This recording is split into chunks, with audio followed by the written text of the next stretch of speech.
Okay. Oh my god, I'm shaking like a leaf. I hope I can get this. I hope this is working. Please be working. Please be working. Okay, I gotta calm down. Mark, wait until you see this. You're gonna have a frickin' canary. Okay. Alright. I am on my way up to the mountains to take some videotape to show Lisa. And it is December 27th, I believe. And I believe this is Jewel, and oh my god, I'm shaking. Saw something kind of out of the corner of my eye, just skirting power lines. It was tilted and straightened out and shot straight up into the air. And okay, let me get a better view of where I am. Okay, here's the power lines. And if you look, oh, where is it? Where'd it go? Son of a bitch, I hope I didn't lose it.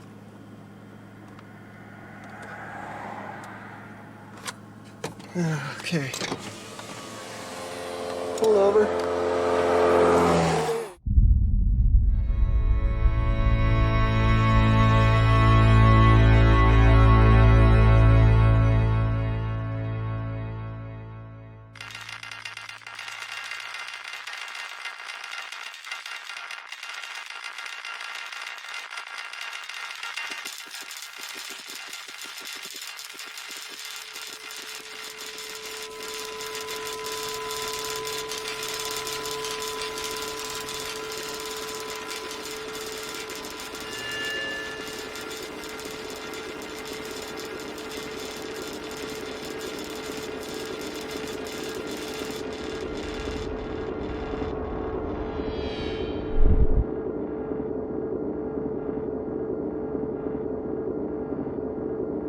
I actually noticed it as I was turning into come up to Daniels Park.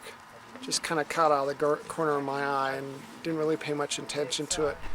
But I really got a good glimpse of it as I was coming up there's a steep hill just right before you get up to the top of Daniels Park. And I could see the light emanating from whatever this thing was on the ground, blinking on the ground. It lit up the whole area. There it is. There's the thing that's been following me. Oh shit, what is that? Yeah. But too bad it's so close right here. Where did it come from? I don't know. The girls saw it. There it was, and the girls saw it. They said aliens had no idea what they were talking about.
I can't tell you what this is. I have to convince myself of what I keep seeing. Thank God there's lots of other people that see it too.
Day before yesterday, when I had the sighting over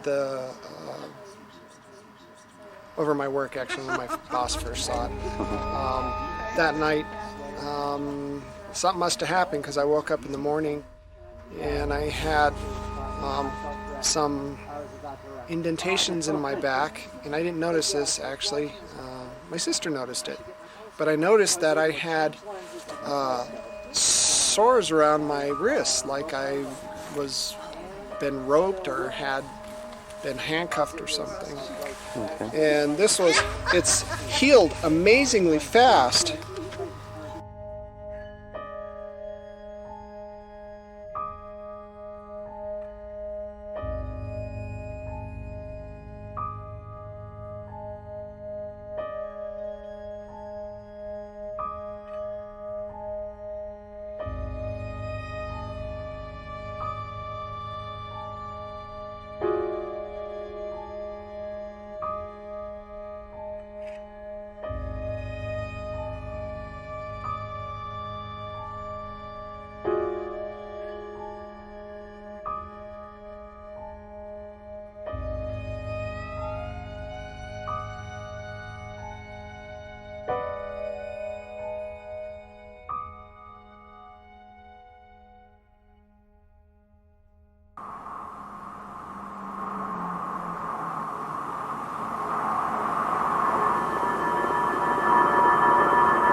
Cool. Hey, what's today's date? 8th of October? Yeah, it is. The 8th. Alright.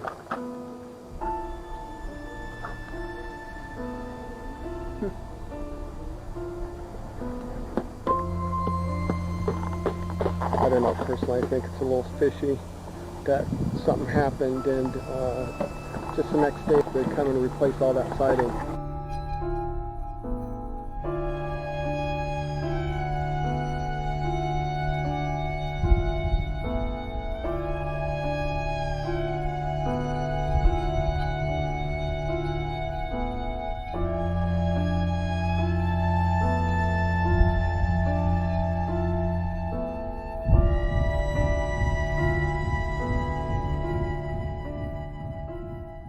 Woke up at 3 o'clock. The swimming was gone, the bruising was gone, everything was gone, and I could run up and down stairs. It was the creepiest thing. So if you lose power when you're sick, the next time everything's really fine? I hope so. we don't know, it's just really odd. We don't know. But where'd you get the holes? It's a pattern, right? I mean, it's right in the line. It was there when I woke up at 3 o'clock. Well, I don't know what those, those lesions are on your leg, I mean, there's such a pattern that this, it's hard for me to cover this from any, insect or anything like that. More likely, it could be the pressure. There's no rivets or anything on that immobilizer. The immobilizer's gone. It just disappeared. I can't find it anywhere. It just disappeared? It's gone. You were at bed? Yes, I did. I went to bed. It's gone. We looked everywhere for it. Where do you live? I want to go investigate. I don't know. But anyway, your exam is fine today.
Okay, today is May 5th, 2005. We have problems with our speakers buzzing all the time, and I wanted to let you see and hear for yourself.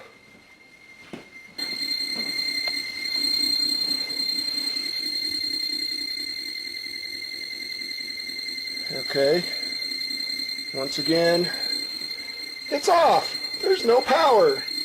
I'd like to know how the hell they do that.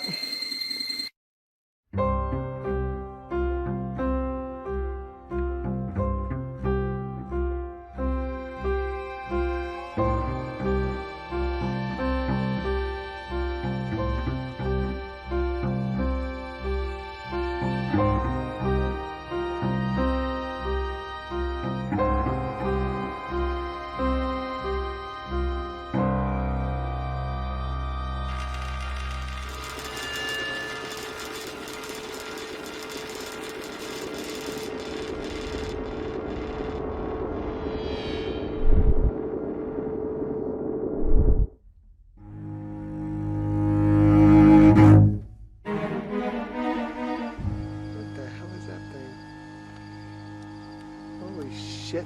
Oh my god, there it is. Oh my god. Oh my god. Holy shit, what the hell is that thing?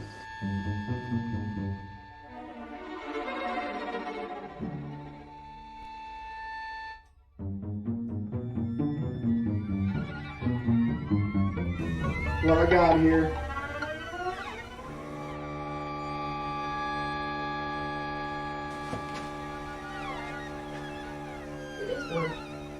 See?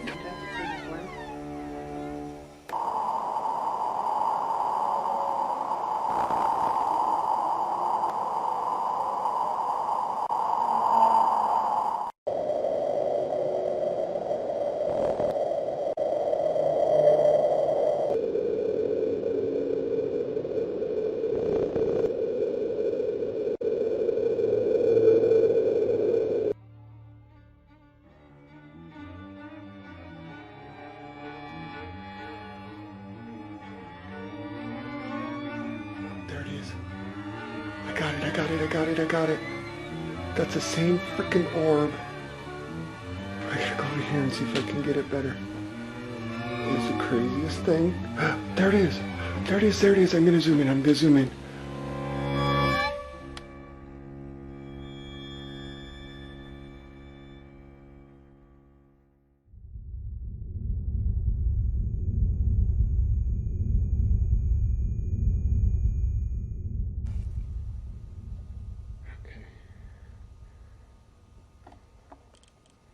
Keep it rolling there.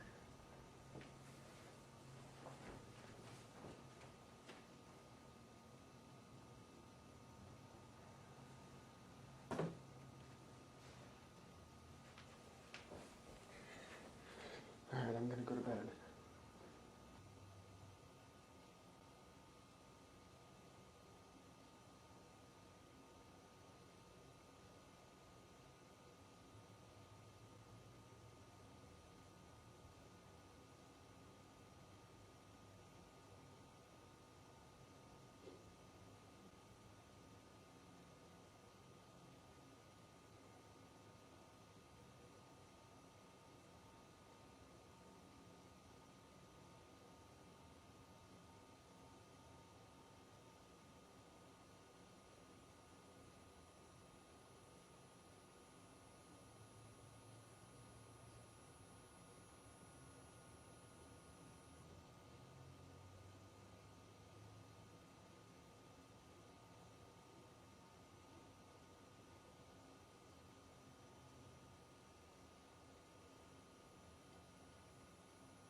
Son of a little bastard.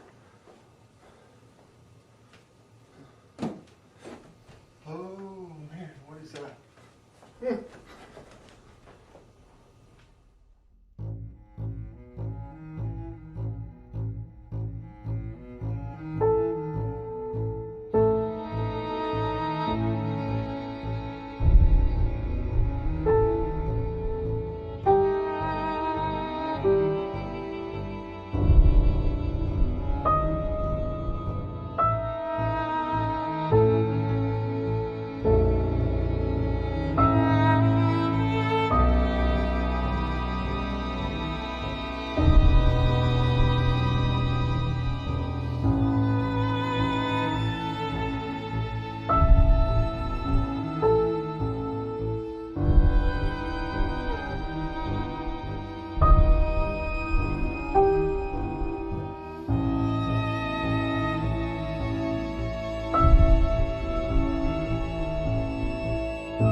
No, nobody outside.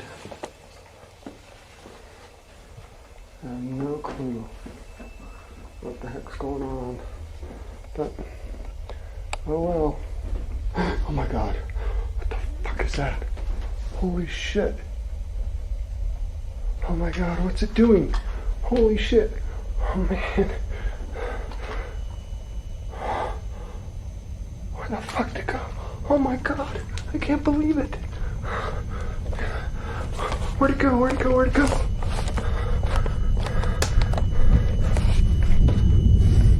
Holy shit. Oh my god.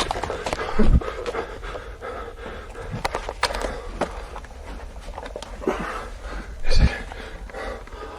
I can't see it anymore. Where'd it go? I can't believe that. I can't believe what I just freaking saw. Oh my god. Oh my god. That's amazing. Oh my god, what?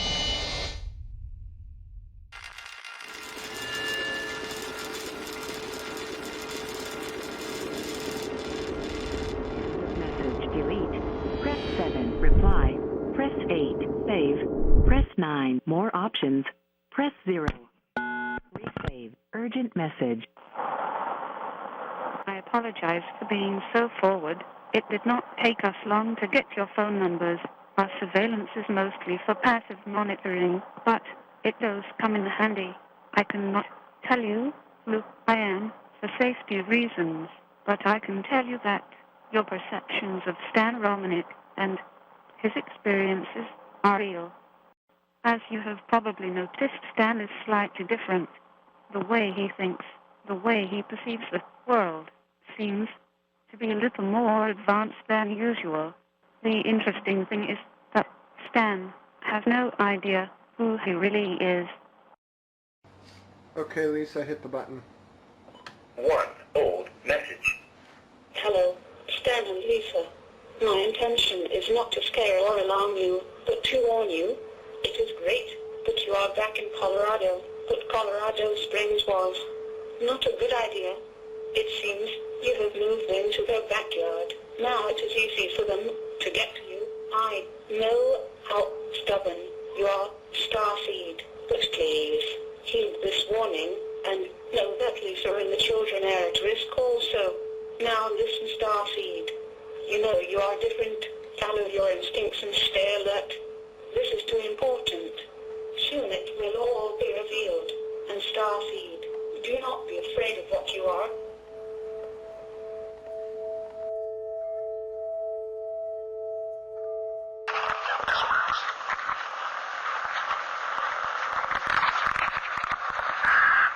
Okay. Sorry about that. Someone was at the door. That's fine.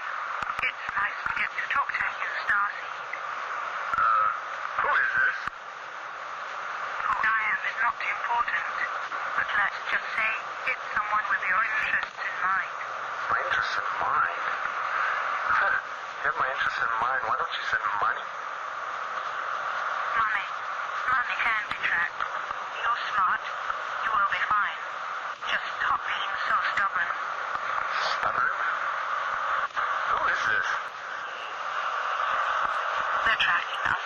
I have to go. Good luck, Starseed. Who is this? Hello? Hello? This is freaking nuts. Lisa! It was her!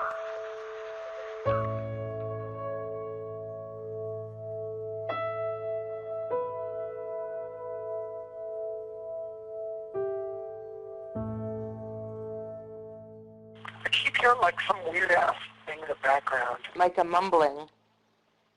Or something. Yeah. Are you still there, Heidi? Yes, I am. What the hell was that? I don't know. That was really a neat sound.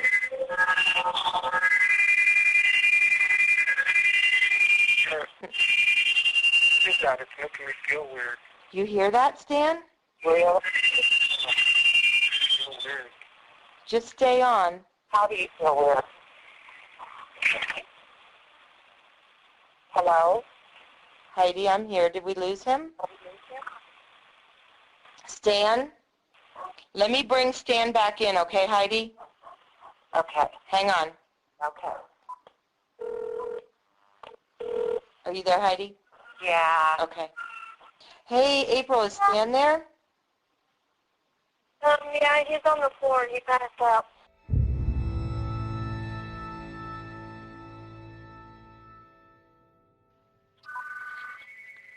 Hello? Victoria. Yes. Please tell Starseed we are sorry. We did not mean to affect him that way. It is to help him transition into the next step.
Hello?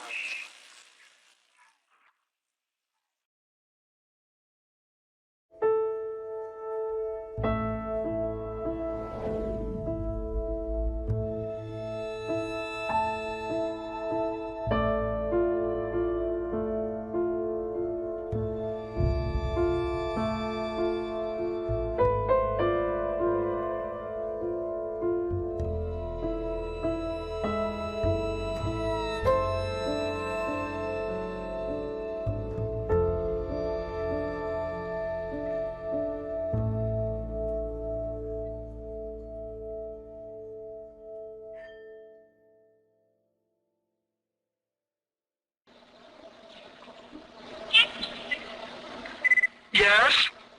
Hi. We can hear you. Is this Kioma? Yoma, hello. Kioma, are you there? Oh, sweet little girl, we can hear you. Can you talk louder? Hello? I think somebody's playing a joke on us. You're silly? Why am I silly? Okay, if this is Kioma, when are we going to see you in person again? Oh my gosh. Hello?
One thing that I think strikes a lot of people, and it certainly did me when I met Stan, is he's just a normal guy. He's almost like a barometer, and you know, and when things around him change, it really affects him. My first thought was that he was highly sensitive, highly aware, what I would think of as the artistic personality. Answered questions quickly, appropriately. I was impressed. He seemed like a normal guy. Average person, nothing unique. They're a normal family. I mean, I saw their family life. They all seemed very honest and very sincere and down to earth. So. He wears socks, he wears shorts, he wears shirts. You know, it's not like an abductee is somebody who wears a tinfoil hat. They don't have moon boots. You know, he's very normal. But he has abnormal things happening to him, around him, but more for him. You know, it's pushing him to do something very important, not only for himself, but in a way for humanity.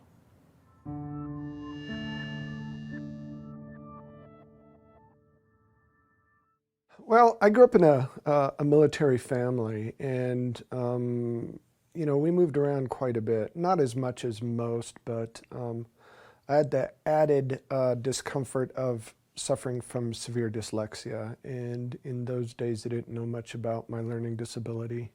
And they don't even think it's a learning disability anymore, but I was always put in classes with, you know, in special ed classes with the retarded kids. I remember I had a teacher make fun of me in front of the class and then grab me and throw me in a closet and lock me in a closet and said, "This is where we put retards." And yeah, it was terrifying. It was horrible. It was a horrible experience. And I had gang members around me all the time because of the neighborhood we lived in. I had the Crips on one side, the Bloods on the other, and they were constantly fighting amongst themselves. And I was always, you know, have stab wounds and stuff like that. I was always caught in the crossfires.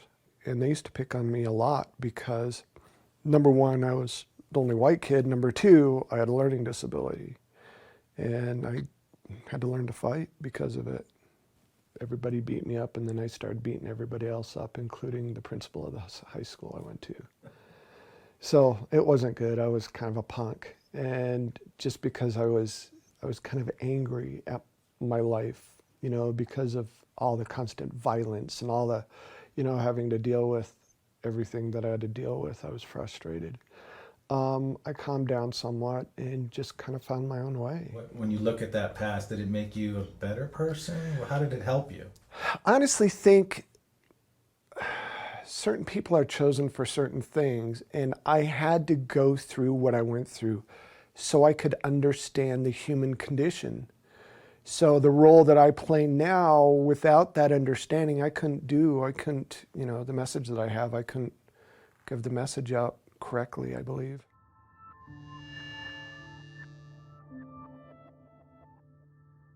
You know, when I was growing up, my opinion of UFOs was, I thought people were crazy if they believed in that stuff. You know, I just didn't believe it. There was no reason to. I didn't even pay attention to it. I was in my own little world, my own little reality bubble, and that's the way it was. I was taught that there's nothing out there other than us. God made us, and that's it. And so when this big event happened, it switched everything around. It literally took me a good 2 years to come to terms with what had happened. And stuff continued to happen through that time.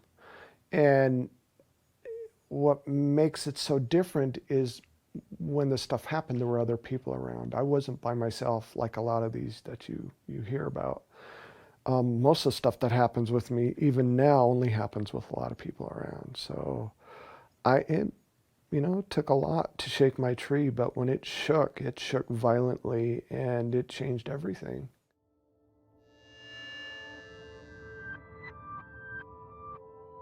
My first official sighting happened December 27th of 2000.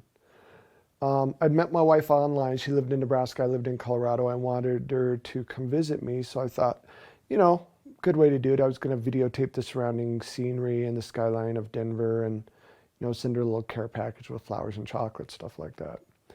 I decided to go the back way up to the mountains, and there were cars pulled off to the side of the road. Must have been 20, 30 cars pulled off the side of the road.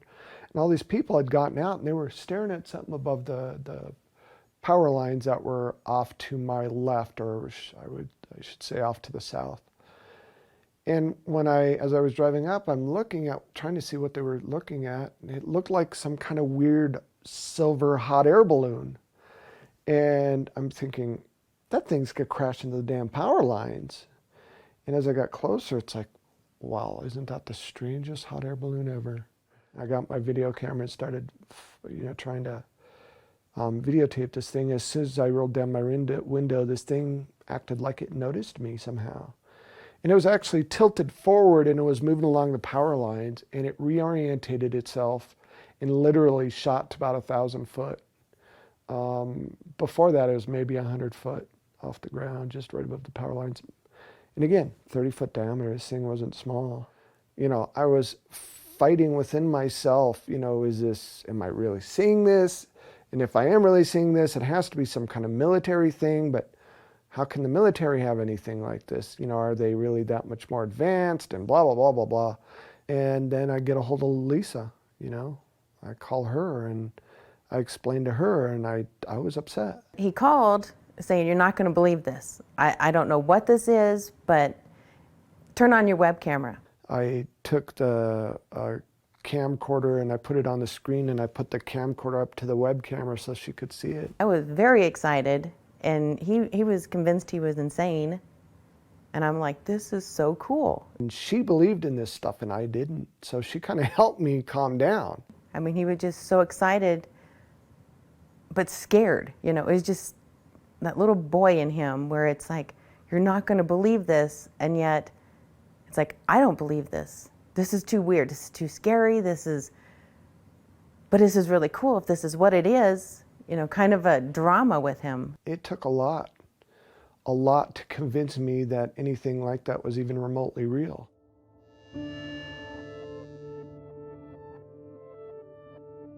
2 o'clock in the morning, maybe 2:30. And they must have been knocking for a while because I'm a heavy sleeper, but they knocked long enough that it woke me up. And first thing I thought is maybe my friend ran out of gas and he had to walk back. Maybe it was the neighbor, they were drunk. I wasn't sure. Got up to answer the door, and I noticed as I, start walking down the hall, my sister had already answered the door. And I looked past my sister, and there were 3 people standing outside. The first thing that popped into my head is, oh my God, they're here to rob us. They're going to rob us. And I'm yelling at my sister, don't let them in because they're going to rob us. And as I get closer, I realize that eyes are kind of just slightly open, mouth just wide open, and she's staring at the ceiling like she's still asleep or something. And I'm yelling at her and she's not moving. And then when I get really close, I realize there's a female and 2 males. And I got to tell you, I was really scared. I was really scared because I had just come to the realization that UFOs were probably real. But I didn't really think about the fact that something had to be driving these UFOs and that they might not be human. And then now I'm being confronted with this reality that there's something at my door that isn't human. And let me tell you, it was really quite disturbing to me. And right as I got to that realization, the female stepped forward. And for whatever reason, I could hear myself screaming in my head, but I couldn't. It wasn't coming out. And she grabbed my wrist. A thought popped into my head. You're okay. It's going to be okay. And the thought was not my thought. I didn't put that thought in there. It just appeared. And let me tell you, it must have freaked me out enough that I somehow snapped out of whatever trance they had me in. And there was a male on either side of me. And by the time we got outside to the balcony, I grabbed one of the males and I was going to literally throw him off the balcony. And I felt the light tap, like somebody was tapping the back of my head, and I woke up somewhere else. I don't know. It's really bright. Mm-hmm. It's like really bright. Where's the brightness coming from? All around, really bright. I'm kind of stuck to a wall. Mm-hmm. I think it's a wall. I can't tell. Mm-hmm. What makes you think you're stuck to a wall? I can't move my arms. I can move my head. I can move my body. That's like I'm sucked or glued to the wall. You know, you go to an amusement park and you those centrifugal force rides that spin around and you're stuck to, that's what it felt like to me. But it was incredibly intense. Something around my wrist. I'm trying to get free. I can't get free. And is it just around your left wrist?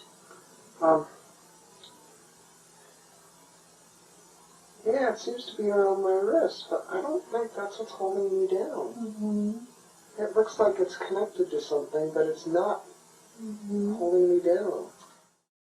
I could move my hands, I could kind of move my hand, move my feet a little bit, but I could not get free of this wall. And when I looked, it looked like it had quarter-sized copper pieces about their space maybe a foot apart, all over the wall, just peppered the whole wall. And I had these copper bracelets on my ankles and on my wrists, and they had these tiny filaments, almost like hair-like filaments that were going to the wall. And if I wanted to, I could have snapped them, but for some reason, I was stuck, so I couldn't do anything. I couldn't move. Well, they're turning me over. They're like turning me around, and I can't seem to move very much, and they're doing something to me. And they turned me around, and they started doing something to my back that hurt, really stung really bad, like they were cutting me or something. They're sticking it really far in my back. How can you tell how far it's going in? It hurts. So you can feel it. Yeah, but it's weird. She puts her arm on me and then relaxes a little bit. And I felt another tap on the back of my head, and I woke up in the middle of the room on some kind of platform with the female standing right there. And she looked at me, tilted her head. Suddenly, an explosion of thought literally filled my head. It was so intense, it knocked me over, and I almost fell off the table. And when I came out of this shock, she stepped back. She quit doing whatever it was that she was doing. She stepped back as if to say, okay, you poor, stupid, little, insignificant thing, we're going to try this your way. Image after image, thought after thought, visualization after visualization just filled my head. It was then that I realized whatever this thing was, it was way more advanced than me. He has that experience. He calls you up. What is that phone conversation? Phone call was basically, I had the weirdest dream. He said, but it doesn't make sense because I have all the hairs all off my wrists and I have these sores on my back. I was trying to be the analytical one, you know, it's like there has to be a reason for it. It can't be that aliens came in and abducted you. And he's like, well, I know it was a dream. It was a dream. Aliens aren't real. And then he called me back because he's like, I'm going to go. And he called me back and he goes, it wasn't a dream. I know it wasn't a dream. I fell apart. I started crying and shaking and freaking out. It's like, oh my God, because it made it real. It made this whole thing real. This really happened to me.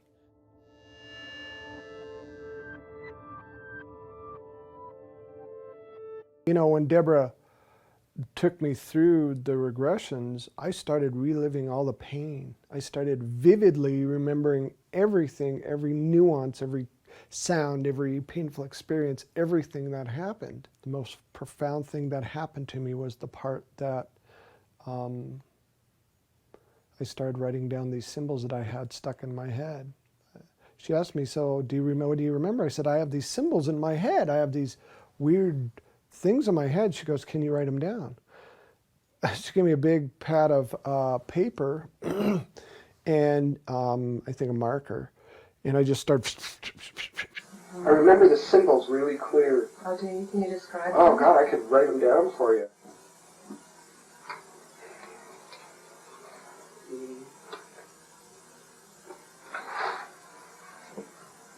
Okay. These are the images that I got in my head.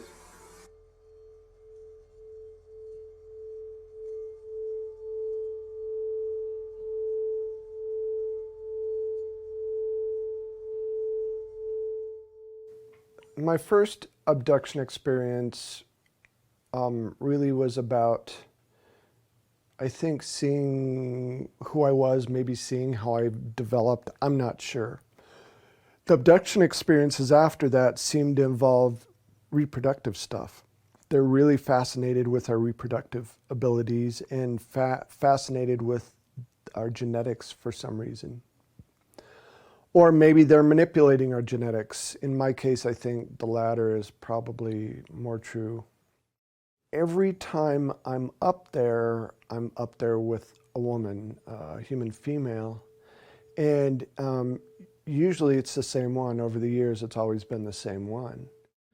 It's really bizarre. So are the two of you together or separately? We are together. We're together. Okay. And we're side by side, and we're being led into this other vehicle or room. Or okay.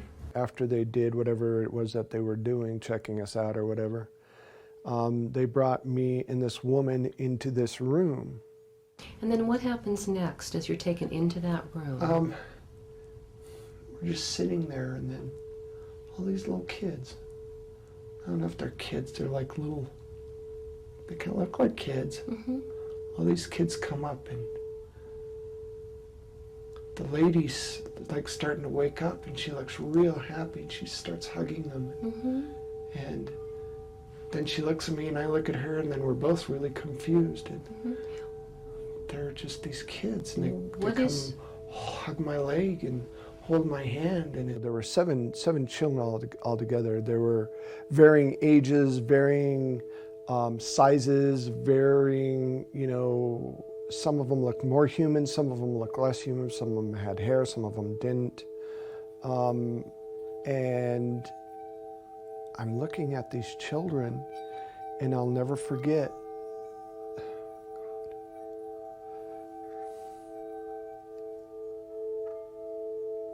every single time I talk about this, this one little girl comes up to me and hugs my leg. And I'm looking down at this beautiful little child hugging my leg, and I realized that this kid looks like me, and she's beautiful. But she's different because it's all about the eyes. She has these huge, oversized, almond-shaped, slanted, so blue they're almost violet eyes. Beautiful blonde hair, and she's just clinging onto my leg like, please don't let me go. I don't want to leave them behind. You don't want to leave who behind? The babies. The babies? What are you feeling right now besides the fact that you don't want to leave them? They're crying. They're crying? What tells you that they're crying? I can see them crying. They're reaching for me, and they're making me go. Mm-hmm. The children are making you go? No. They're taking me away from them. Stan basically was reliving his experiences. It wasn't even about remembering.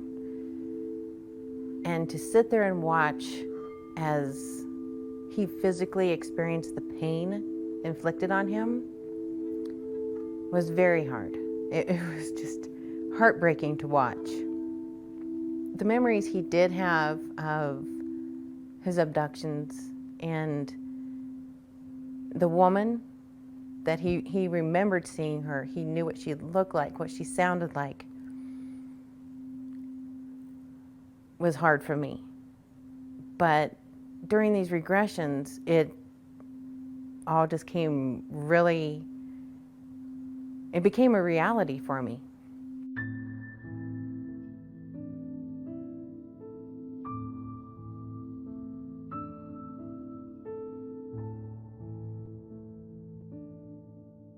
They kept looking at her, and Lisa watched me, looking at her. She goes, what's up? And I said, I know her from somewhere. I mean, I don't know where I know her from somewhere. And then it hit me like a lead balloon, like a ton of bricks. She was the woman I was with all this time, every time I was taken. It was the same woman. And we became very close friends, and it got to a point where it was kind of hard for Lisa because we had this weird connection, me and Victoria, this bizarre unnatural connection. I was so wrapped up in the case and learning about it and learning what my role was in it and experiencing so many things around me that I wasn't focused on Lisa's feelings. When he found Victoria, that was really hard for me to deal with, because I knew she was real, I knew she existed, and in some ways I prayed that he never found her.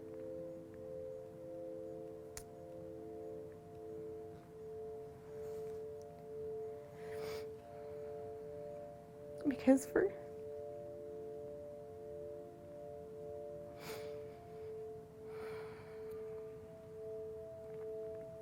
6 years, I worried what would happen to me.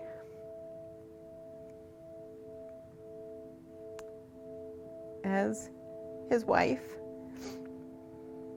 And then when it happened, all my fears started to materialize. It was like this new courtship.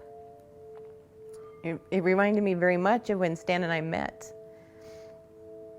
The hours of conversations, and they had a connection via 7 children that Stan and I didn't have. There were some instances where Stan and I would have be in a deep conversation, and it's like she couldn't put a wedge through us because we were so focused on this scenario that we were involved in and trying to learn more about it. So I think there was jealousy, but it stemmed from probably just knowing that Stan had had experiences with this woman, me, up there. Victoria and I mean, we had some rough spots where my jealousy and my anger was very evident to anyone in that house. We'd get together and the two of them would disappear and I would flip out. I mean, I would just be furious because when I voiced my concern, it's, oh, you're imagining it. It's like, don't put it off that I'm imagining anything. I see what's going on in my house and I'm not okay with it. I don't know how I would have acted, but she always held herself in complete poise in class. And I mean, there were a couple instances where she'd, get, you could tell she was hurt or bothered, especially if he and I would go off to the side and be in this deep conversation and she'd be looking for him and we're sitting out in the front yard talking. And then I started understanding, not liking it obviously, but understanding that here's these two people that were put together in these terrifying experiences. And they needed each other to figure out what had happened. I just wanted them to do it around everybody else, not so closed off. So my jealousy wasn't like crazy, and I wasn't worried constantly that tomorrow is the last day of my marriage. What she has gone through is such a difficult emotional path, and she has been able to do it with grace and keeping her head on and keeping her marriage together.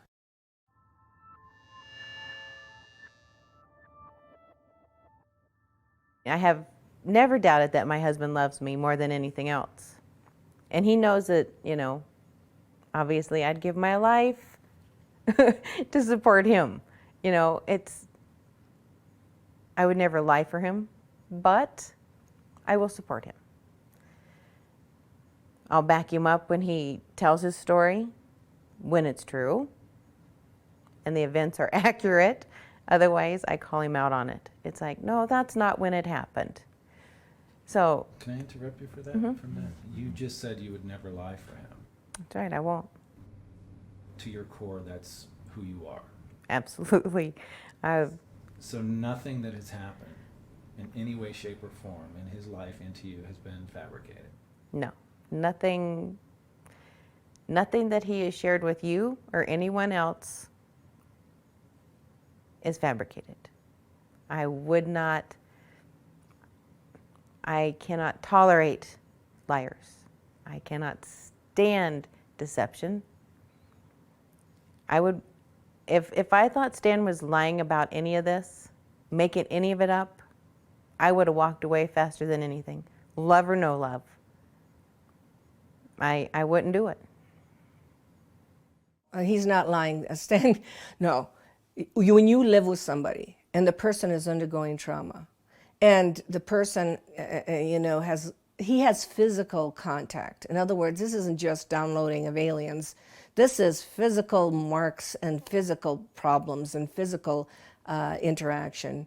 The person that's the closest to you knows whether you're lying or not. And she is, actually, she and the family, all the family, know that this is a real phenomenon. Now, whether some of it has been done to him to confuse him and half of it is disinformation or some of it is copycat, we don't know that. But we know some of it is real. Do I believe everything that, you know, that's happened to him? Absolutely not, because I can't investigate everything that's happened to him. But I'll tell you what, out of all the things that he's claimed has happened to him, even if you believe 40%, that's a lot. That's enough right there. Just that 40% is enough to, you know, to believe that, you know, he is an actual abductee.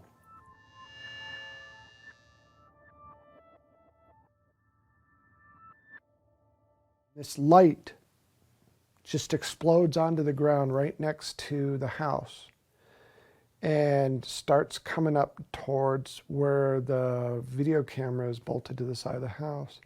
And you see these what look like soap bubbles start flying around, and it almost looked like there's a little bit of steam coming off the grass when the light hits the grass. And then pretty soon the video camera was taken out, and I came back with a bloody nose and peeing blood. And later that morning when I woke up, I went to go check to see why the cameras didn't, you know, why the cameras stopped working. Because we saw on the video, you know, this amazing event took place and the beam of light hit the ground next to the house. But it stopped working and I wanted to go see what the heck happened. So I went outside and I noticed this. It's as if where the beam of light hit the camera, it cleaned the whole area of sighting in this perfect like arc. And it literally melted the siding. You could see where some kind of heat warped and kind of browned the siding a little bit, especially up toward the camera. And it also killed the grass below. Now, when they analyzed the siding, it cleaned the siding somehow or pulled the dirt out of the siding all the way through the molecular structure of the siding itself. The very next day, I was going to collect a piece of siding because it was my day off and Lisa had to go to work early. And I woke up 8 o'clock in the morning because I heard this pounding. It's like, what in the world? I went outside to look and there were two guys had taken down my surveillance camera and laid it in the grass and they were replacing the siding of my house. I was pretty upset that they touched my surveillance camera and what the hell are they doing replacing the siding? I tried to get a hold of the landlord, but the landlord was on vacation and I asked these guys, what the hell are you doing? Well, your landlord wants us to replace your siding. So I had no way to check right away, so I let him do whatever. And I go, well, I want a piece of the siding. And I started rummaging through and they got really irate. They said, no, absolutely not. We got to keep every little piece of it because we got to prove to your landlord we replace the siding. I knew instantly that there was something fishy about that whole thing. Well, about not quite 40 minutes had passed. And all of a sudden I heard a shop vac going.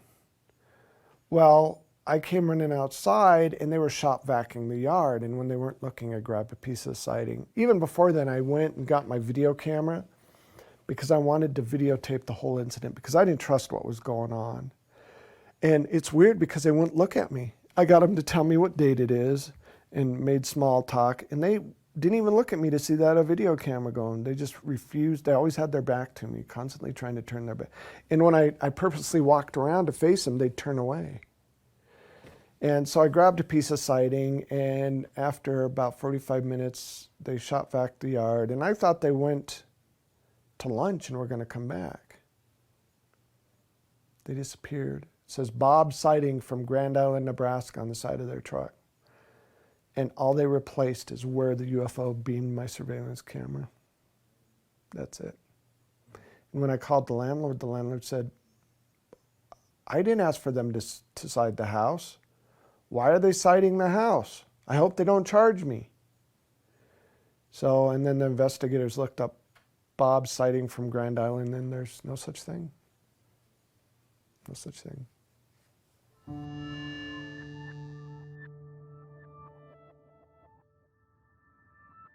This weird British sounding voice left a message for us saying that it wasn't safe to live in Colorado Springs. And, you know, I thought somebody was joking around, but honestly, I wished I would have listened, because not long after that, I was riding my bicycle to work, because I didn't live very far from where I worked. And this black SUV kind of pulled up alongside of me as I was riding, and I heard them say something. It's like, oh, great. You know, some militaries, drunk military types trying to start trouble, because there's a lot of military bases in Colorado Springs. Well, I ignored them and kept riding. They were stopped behind a car at a stoplight, so I just went up and over an embankment and drove into the parking lot where I worked, and I was going to go around the building to lock up my bike. Somehow these guys knew exactly where I parked my bike, because they found a back way to get into the back parking lot where they cut me off. It was the guy on the passenger side gets out of the car and says, "You need to keep your mouth shut." And I look at him, I said, "I didn't say anything to you." And I knew these guys were going to start trouble, and you could tell they were definitely some kind of black ops or military just by the way they looked. He started shoving me, and I kind of fell off my bike a little bit, and I heard him talking about the alien stuff, and I said, "I can't shut up about this stuff. That's ridiculous." And so he started swinging, and we got into a tussle, and you know, I grew up in Southwest Denver, so I kind of know how to fight a little bit. And then the guy behind the passenger seat, there were 4 of them altogether, got out and did all these kung fu karate kind of moves, and I actually laughed at him. I think it kind of pissed him off a little bit. But he came at me, and I had a bike chain wrapped around my seat that I locked my bike up with, and I just started wailing at him. And I honestly thought I killed him, because he was on the ground jerking around and shaking really hard like he was having convulsions or something. And I felt this intense kind of weird tickle pain thing on my lower back, and I hit the ground. And as this was going on, people were driving by watching this happen. Somebody called the police. The police were there almost, oh geez, within 5 minutes of these guys picking up their buddy and throwing him in the van, their whatever SUV, and taking off. Come to find out, they actually tased me. And that's why I fell to the ground. And one person tried to follow them and lost them. So there was a police report made, and ended up with a broken wrist and a broken nose. And, you know, I wished I would have listened to that call.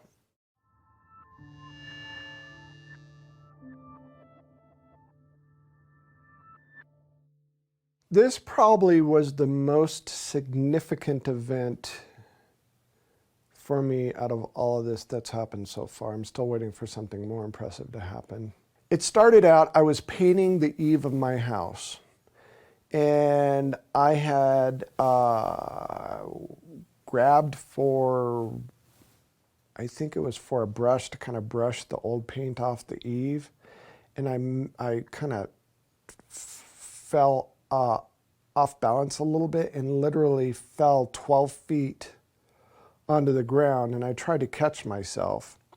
Trouble was, there was a wheelbarrow full of bricks just right beneath me, and I twisted my leg just right and tore the anterior cruciate ligament in my hamstring of my right leg. Went to the doctor. They told me I was going to need surgery that next Wednesday. I think this happened, I think it happened on a Friday, so I was going to need surgery that next Wednesday. I had to wait through the weekend and everything. Tuesday night, something happened though. Usually when I get taken, what will happen is, for whatever reason, whatever power or whatever technology they use seems to blow the circuit switches, blow the breakers in the house. So Lisa woke up in the middle of the night because I was gone and all the breakers were blown. She could hear the breakers go or something. I don't remember exactly what woke her up. But when she tried to find me, I was completely missing. I was gone. I was nowhere to be found anywhere. She looked everywhere for me. She eventually got all the breakers flipped back on, all the lights back on, and she came in the house, and I was standing dazed, kind of dazed in the middle of the living room. Now, to me, I woke up and I was looking for Lisa. In reality, I was already missing, and Lisa was looking for me. We didn't really give it any more thought. We didn't give it a second thought, and we decided, you know, we'll just go back to bed. You know, it could have been a fluke, who knows. Well, the next morning, Lisa, I couldn't work because of my knee, so I was off work, and Lisa had to get up fairly early to get ready for work. So 6 o'clock in the morning, she got up, and she noticed this circle in my yard. And it kind of looked like the same circle that we had in our yard from a prior abduction. Now, what's interesting is Lisa woke me up to come look at this circle. And she was looking at me weird, and I walk up to the window and I'm looking, I said, that's just crazy. How'd that get there? And Lisa goes, do you notice anything different? I go, yeah, there's a damn circle in our yard. She goes, no, do you notice anything different? I'm looking at her like, what are you talking about? So she goes, come here. So I walk over to her and it's like, hey, where'd my knee brace go? Where'd my cast go? And how come my knee doesn't hurt anymore? And how come it's swollen anymore? And why in the hell do I have 5 holes in the back of my leg? There was hardly any bruising left. My leg felt a little stiff, but after a while it stretched out and no pain whatsoever. Well, they found my knee brace a few hours later when the researchers came over on the side of the house, literally melted into some bricks, including the aluminum rods were all melted. And bits and pieces of it were found in the field behind our house and some of it on the swing set that was in our yard, as if this thing was thrown out of some high place and it just landed on the side of our yard. Well, the funny thing is, I had to call the doctor to explain why I didn't need surgery.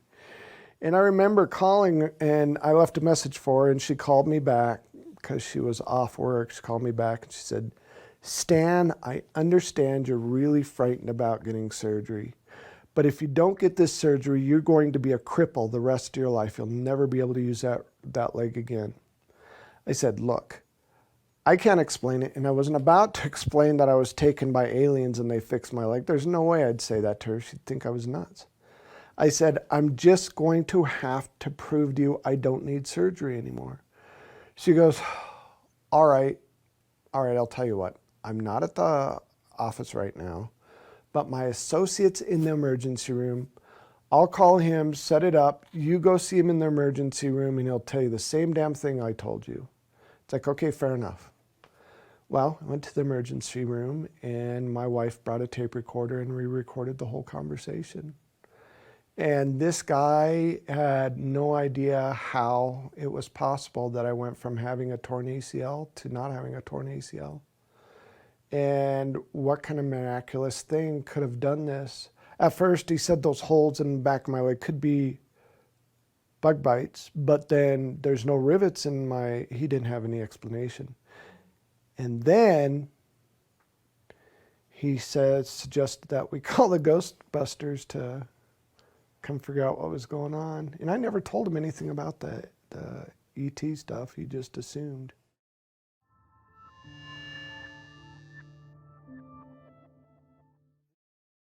This video was pretty much the piece of evidence that put me on the map. It's also the one I get the most, what's the word? the most crap for, basically. You know, the debunkers try to, and the skeptics just will pick that thing apart. How it originally started, I got married, moved to Nebraska, and I was living in a town called Kearney, Nebraska. And I was watching TV and got up to get a drink of water when I noticed movement outside of one of the windows. And it's like, why the hell would somebody be looking in our window late at night? And then the first thing I thought was, oh my God, we got a peeping Tom trying to see my stepdaughters. This literally went on for months, good 3 months, maybe 4. Called the police, neighbors knew about it. It got so bad we set up little booby traps outside. And every time, you know, we heard a noise, we had a bat by the door and we'd run outside, but nothing. One day, one of the researchers said, hey, you've got a Sony Hi8 camcorder with night shot on it. Next time you see movement out of one of the windows, put on it, grab your tripod, put on a tripod, point it toward that window and see what you can catch. Well, it happened, and I grabbed my camcorder and put the camera on the tripod and pointed it toward that window. And I went to the bathroom. I was sitting at the edge of the bathtub reading a magazine because I really wanted to catch this guy. I wanted to give him a little time to look in the window. And I was reading the magazine, and there were 2 flashes of light. And the second flash of light was so bright, it almost blinded me, and I had the door almost all the way shut. It's like, holy crap. So I looked, and I kind of ducked back, and then I kind of looked again. I see this head pop down, and it's like, yes, I got him. Finally got the little son of a gun. And I went to go look out of the window to see if I could see this guy, and I saw what I thought was a small child running toward the backyard. Whatever it was clipped the bush next to the house and stopped as if it heard me or something and slowly looked back at me. And what's interesting is I thought it was a full moon because I had a real good visual of this thing, whatever it is. And come to find out there was no full moon, so it might have been something else over our house that night.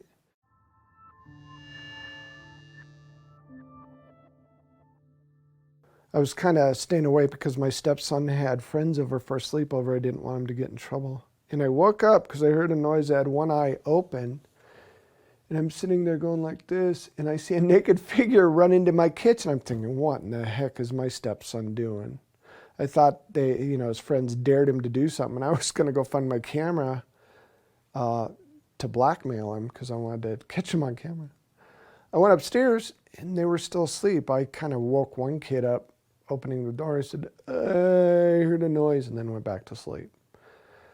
Went back downstairs, made sure, there was nobody messing around with me. I was just about to turn off the camera when I see this figure looking at me through the sliding glass door, blinking, moving. It's like, that's got to be somebody in a costume or some kind of puppet or something. I got closer. He closed his eyes slowly, and as if he was trying not to make a sudden move, he slowly just moved off to the left and disappeared. It's like, holy crap. So I'm looking outside to see if, there's somebody holding like a puppet or something, and there's nothing.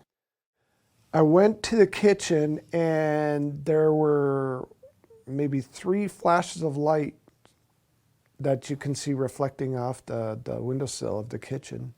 And I woke up on the ground 45 minutes later, only remembering seeing the flashes of light. I didn't remember actually being in the window till I looked at the VCR.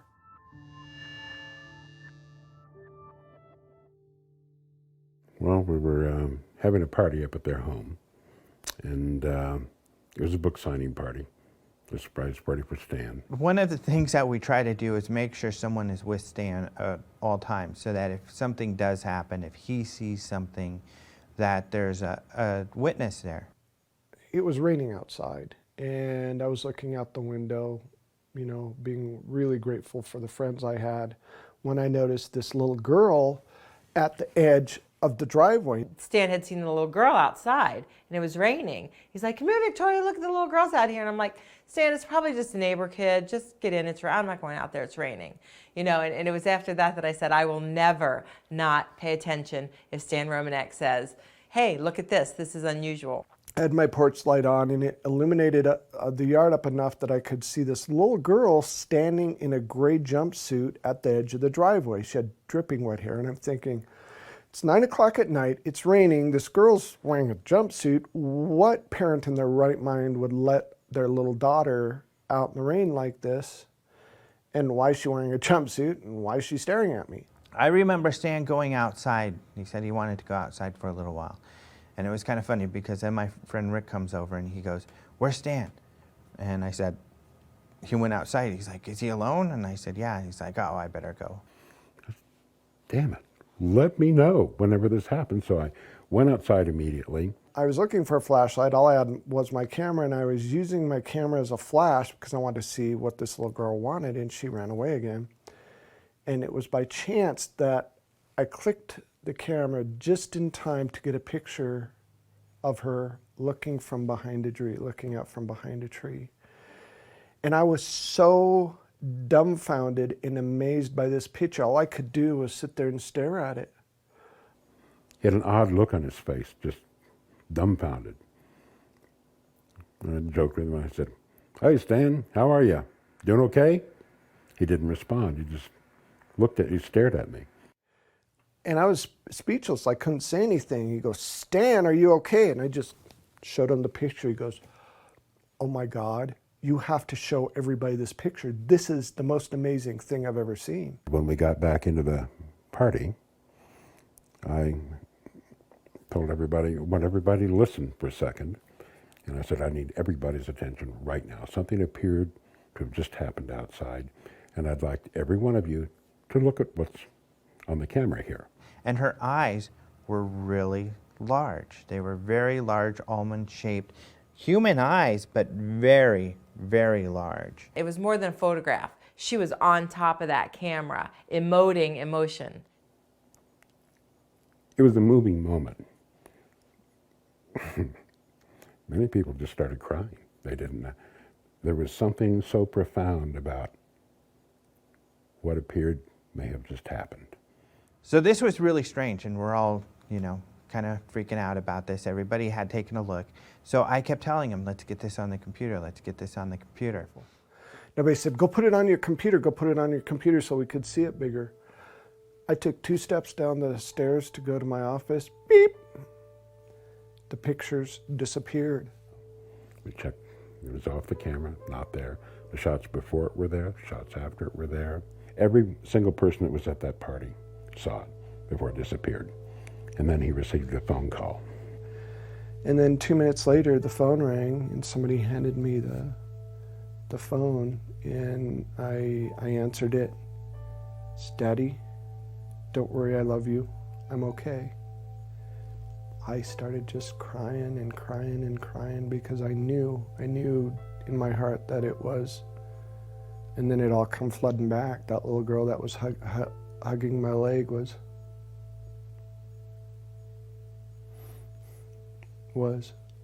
the girl that was there at the party.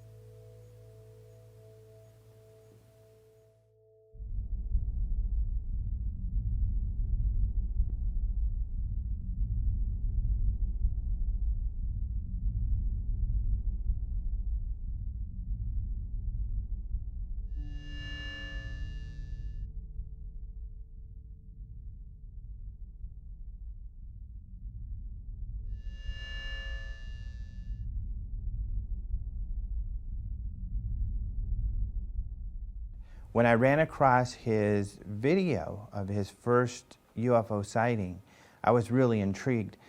Plus, I was part of MUFON, and I noticed that they had one of their investigators look into it. So really, I kind of, since it was some of the best video I had seen, wanted to look more into the veracity of the video. And I found that it was very credible that the MUFON investigator had found there were several witnesses to some of his first sightings. when you only have a first-hand experience, only one person, and there's not really much you can do with that. That's not the issue. That was never the issue with Stan. There's just so much information out there. It's almost overwhelming. Stan's story is incredible also because it has so much proof. It has so much credibility. I mean, he has not only photographs, films, videos, he downloads formulas. He has it all in that story. That story is a gold mine for an example of perfect contact.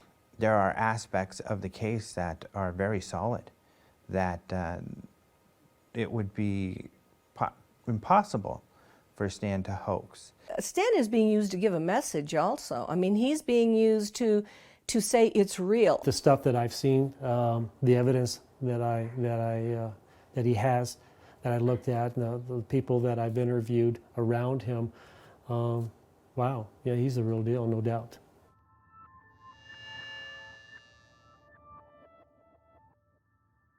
My name is Claude Swanson. I'm a physicist.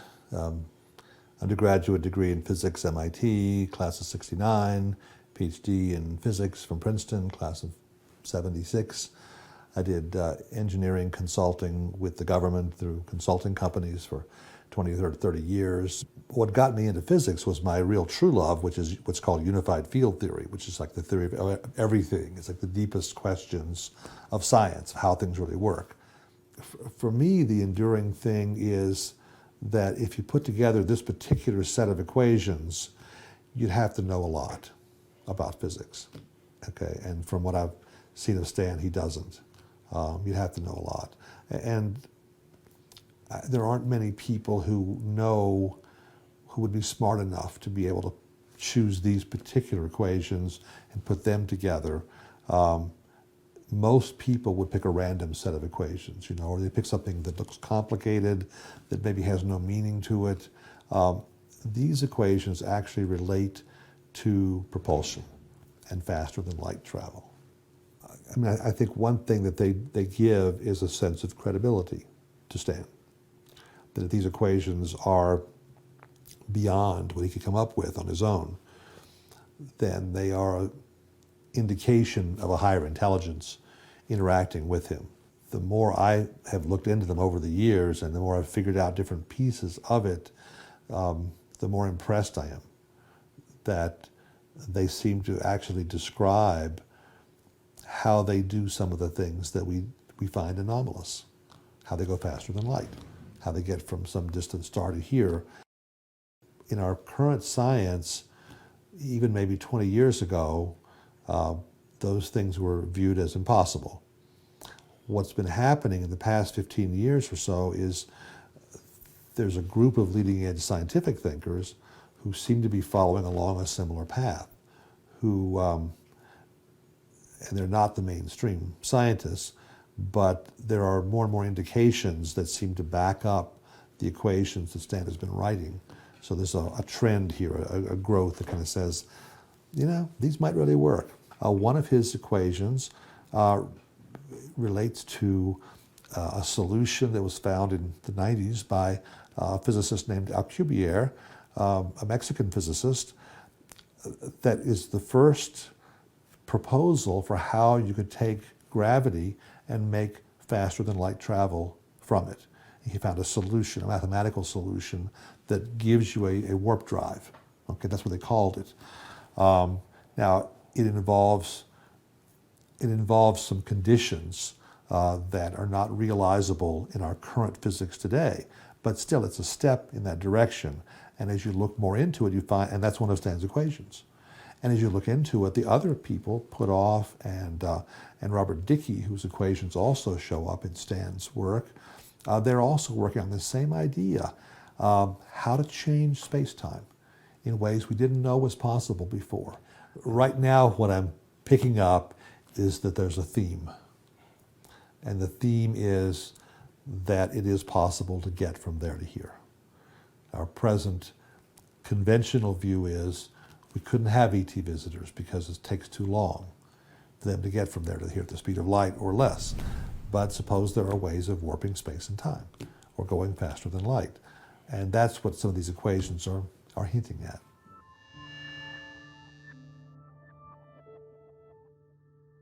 First name is Stanislav. My middle name is Gergely. My last name is Ojak. I have a PhD in clinical psychology, and I have a background in engineering, architecture and design, industrial design, and education, headmaster, private school for gifted children.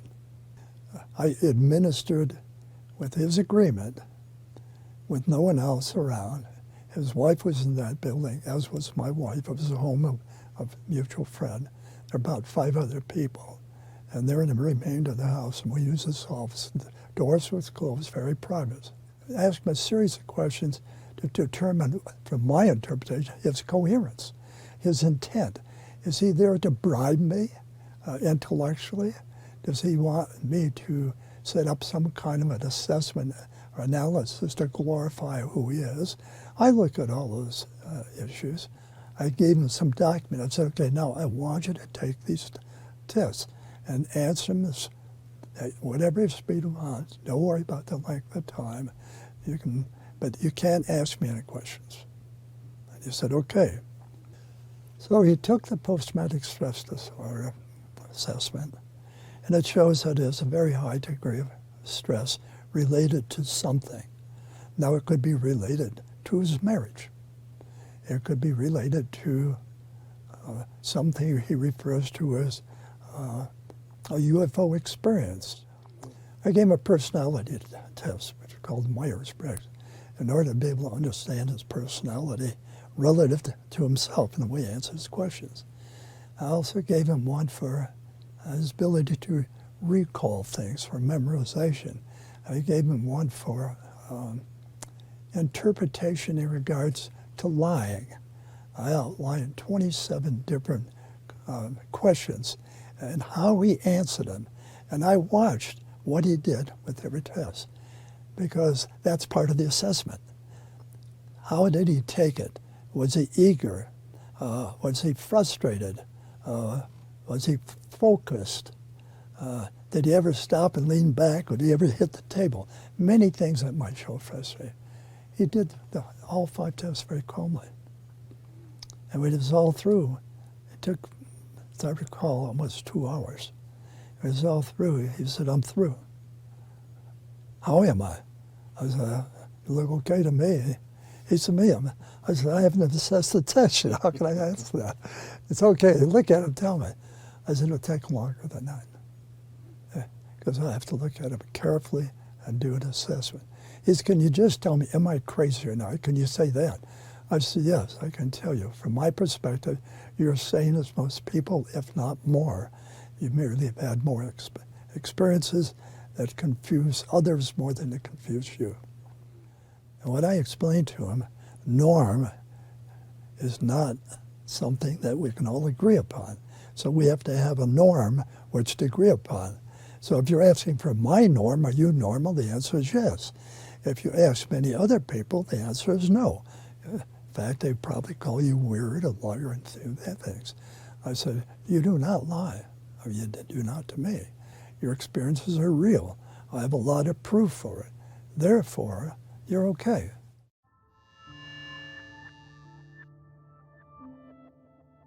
My name is Leo Sprinkle, R. Leo Sprinkle, PhD. I'm a counseling psychologist in the state of Wyoming. I teach self-hypnosis to people who wish to learn the techniques, not only to relax the body, but to focus the mind. So from a standpoint of general mental health, these techniques are useful.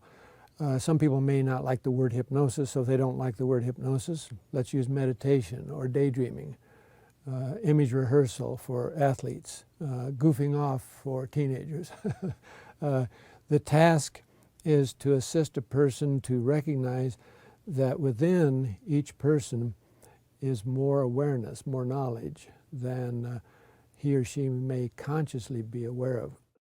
So on a scale of 1 to 10, with 1 being insignificant, 10 being the most significant ever, where does Stan's... 9. Stan's case is important from the standpoint of everyday people who want something that they can put their hands on. There's a photograph, you know. Here's a telephone call from an electronic voice that can't be traced. Here is a equation that the physicists are puzzling over. That kind of information means that Stan, as a person, doesn't have to be honest, doesn't have to be nice, doesn't have to be likable.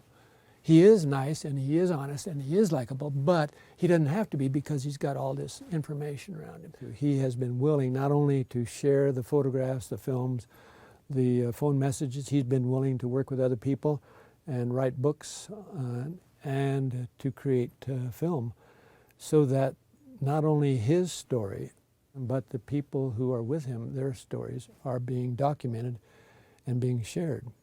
To me, it's part of the ongoing process. So my view is if a person has several sightings, and then they have a job, they have a task, they have a duty, they have a chore, it may be merely to recognize it and accept it and talk about it with friends and family, or it may be something beyond that.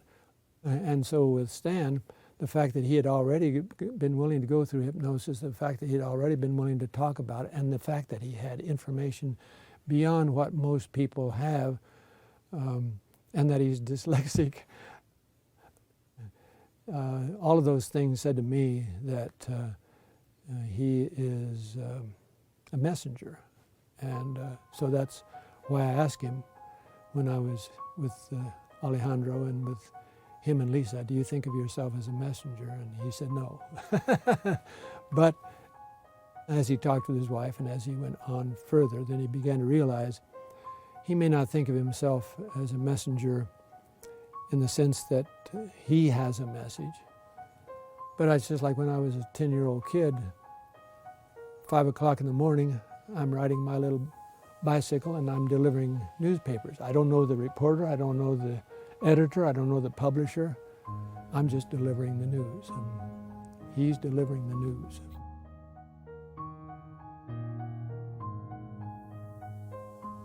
He's probably a vehicle for some group or some race to give a positive message to the planet. But, you know, he's human. So we get all the human stuff and then we get all the starseed stuff together. And he has a purpose, he has a mission. And I think his story is fascinating, and I have recommended that this is the ongoing contactee case people should look at. I remember Paula Harris asked me some years ago, why don't you think people believe in UFOs or want to? And I told her because people have no place to put it in their mind. There's no reference. And it is of such importance or significance that it would force a person to reconsider all their foundational beliefs. Their beliefs about religion, who we are, what we are, why we're here. People aren't prepared to go through that mostly. It's much easier to go along with the herd, and I've got plenty of things I want to do or have to do, and I'm busy, busy, busy. It's amazing how many people witness unusual events and rationalize them and go about their daily routine. It's our nature. It's the most comfortable thing to do. I mean, I think that there's a growing number of people who are taking an interest in the larger definition of who we are as human beings. There are thousands, tens of thousands of people who've had near-death experiences, who've been dead clinically on the table, the operating table, the heart operations, things like that. They've experienced the other side, as they would say. There's a uniformity in what they're reporting, that there is another side, that we are, they come back saying, we are powerful spirits here in these physical bodies trying to have a human experience. There are these higher dimensions, okay, and we're all kind of learning and growing in these experiences. And a lot of what they say seems very consistent with the lessons that are coming out of these ET contact cases, trying to learn who we really are as human beings, to expand our own consciousness, our own understanding. Bottom line, even Stan, I think, understands this, that the group, and there's several groups visiting the planet, the group that he's involved with have some kind of spiritual message, some kind of evolution of humanity that they want to happen. At the soul level, this is big time. Because in my opinion, our souls are recognizing that this is a crucial time for humanity and for the planet. And so if we can bring ourselves at the human level to work together to collaborate, not only with ourselves but with the ETs, and then I think it's well worth it, and it'll be worth celebrating. Yeehaw. People always ask me, would you do this over again? In a heartbeat. I would, in a heartbeat, because I've learned exponentially, and I get to look outside the box.